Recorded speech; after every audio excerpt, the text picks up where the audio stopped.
The Fable of Gretel is one of those games that feels like a lot more time was spent on developing its visual style and flair than it was on the gameplay. I suppose some would argue that my assessment is unfair since the game does make a valiant attempt to create an active battle system in RPG Maker 2003, but the limitations of this engine effectively cripple any game that attempts it. So while I can applaud their efforts at using RPG Maker 2003 to create a game outside the norm, it doesn't change my opinion that this game suffers because of that decision. Still, I suppose I should discuss the story before launching into some sort of rant about how inadequate the Zelda-esque combat system is. On the story side of things, this game starts out by introducing us to our narrator, Yolo, a cankerous old bard that can't seem to get over how alive young people seem nowadays. And I'd be remiss if I didn't admit to finding his inclusion as a narrator a bit odd, since it's later revealed during the game that Yolo has been dead for centuries. Though I suppose the game could have been making a subtle joke about being dead on arrival. Outside of the odd choice in narrator, it appears that Impale Janus also chose to play a bit fast and loose with the fable as well, by having Hansel and Gretel meet the witch after having crossed over to the next dimension, as they say. I suppose one could argue that this change was for the best, since it adds a little spice to the story and makes it a little less predictable considering how well known the fable of Hansel and Gretel is. But by that same token, its lack of loyalty to the source material could be considered a pointless addition to the story for the sake of padding out the game. Well, the only major headache I have with this game is that the dialogue is hard to read because of the choice in font. Oddly enough, this doesn't appear to be an issue in the Italian version of the game, but seeing as how I can't read Italian, that isn't much of a help.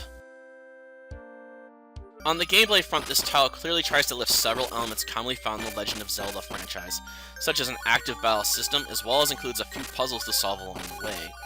Though, before I discuss why the combat is so flawed in this game, I'd like to take a quick look at the puzzles. For starters, the game only includes a few puzzles, and most of them either don't seem to work right or rely more on brute forcing your way through them. The only puzzle that feels like an exception to this rule is the first puzzle you'll run across in this game, which is all about figuring out how to read a chart in order to place stones in the correct position. A puzzle that was only made difficult by the lack of clear instructions in the English version. As a marginally interesting side note, this puzzle is much easier to solve in the Italian version. Though where the game really stumbles and falls is the combat system. This is because the game can react in unexpected ways when a hit takes place. For starters, the enemies appear to get drawn into the player when they get hit, though I suppose this could be an attempt by the enemy to lunge at the player in order to ensure that every blow the enemy takes is returned to the player in equal measure. Thankfully, this issue can be avoided by running in for a quick blow and then rapidly backing away from the enemy. Secondly, an enemy may be in the direct path of your attack, but may not register it. I'm not sure why this happens, but the only thing you can do about it is to attempt another blow when another opportunity presents itself. Thirdly, you may hit an enemy, but it may take several moments for the hit to clearly register, which is rather off-putting in my opinion. Or lastly, an enemy may take hits for no reason whatsoever. I suppose this last one works to the player's advantage, but makes the game feel poorly designed. All in all, these issues are a good example for why an active battle system doesn't work in RPG Maker 2003.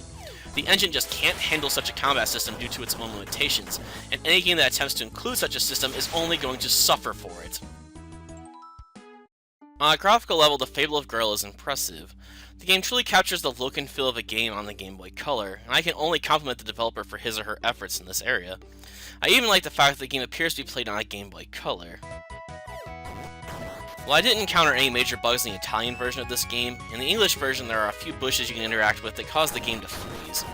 I'm not entirely sure why this happens, but it looks as if there is another bush underneath the first which causes the game to glitch out. Though I did find a minor bug in the Italian version where the player can swing their sword during the cutscenes, and the sword will appear in the location where the player will be on the map once the cutscene is over.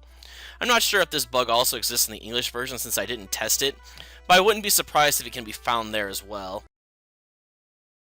The Fable of Gretel is one of those games that I can't really recommend in any capacity. While the game has a strong visual presentation, the overall quality of the gameplay itself is so lacking it makes for an experience that is only marginally enjoyable at best, and will probably be downright frustrating to many.